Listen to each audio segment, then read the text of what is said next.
nagpuntahan kayo? Kasi inaasahan nga lang namin 20 eh. No? Sila Joyce nagsimula, baka 20 lang daw pumunta. In my mind, sabihin ko hindi. Kaya natin yung 50, kaya natin yan. And in fact, we exceeded that expectation. More than 100. It's almost above the number. No? So maybe that, the important question is, why are you here?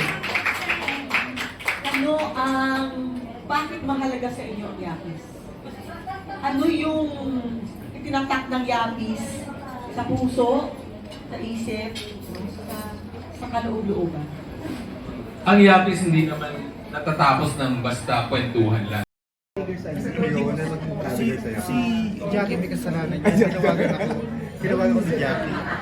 Yung sumusumama sa akin, kilala niya na ako eh. Parang tutuwa sa akin na araw. Yung sumusumama sa Mount Palmy, ganyan. Kasi makasama ko, sige, sumama ako. And then, initiate something sa loob ng kusina. Okay, 5 more minutes. 5 more minutes for your sharing. Then we will ask for volunteers Ito din laging sinasabi ng to share highlights of your discussion. parang ang gawin Pero it helps our kind of, especially my work as dumating sa akin palaging fear yun. Fear. So di ba, Movement of faith, peace, and mission in response to the World Youth Day. 30 years ago, we were sent to tell the world of His love. Tonight, we honor the legacy by entrusting it to the next generation with the values, the faith, and the fire that changed our lives.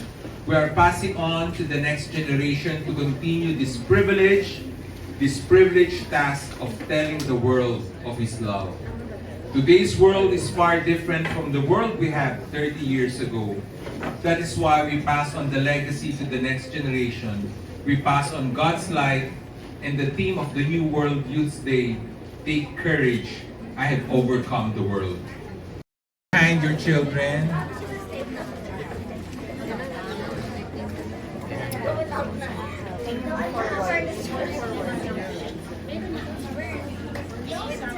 So let's pass on the line to our children.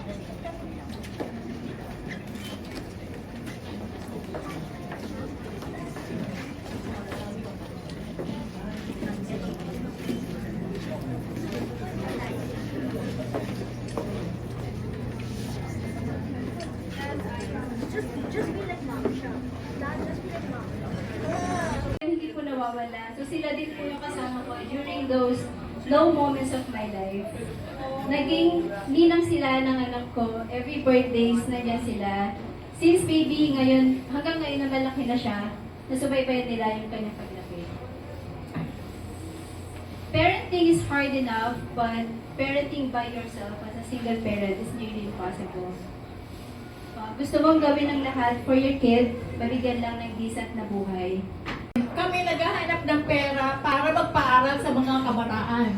Kaya hindi profit kundi sa uunlad ng mga kabataan that they... Hindi talaga makabilis kasi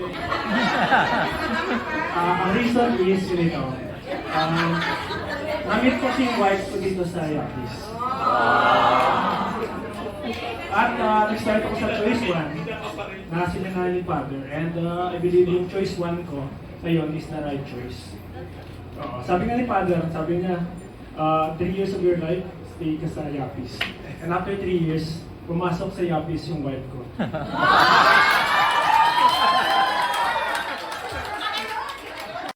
years po natin inaayos para po tayo makarating ngayon kung nasa tayo naman sa proseso, sabi nga, para tayo mga unpolished diamonds. At may isang tao na tumayo para tayo ay hubugin. At tulungan na ang community natin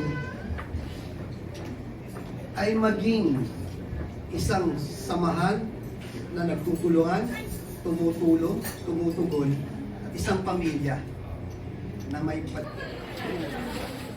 Oh, nice. Ganda naman.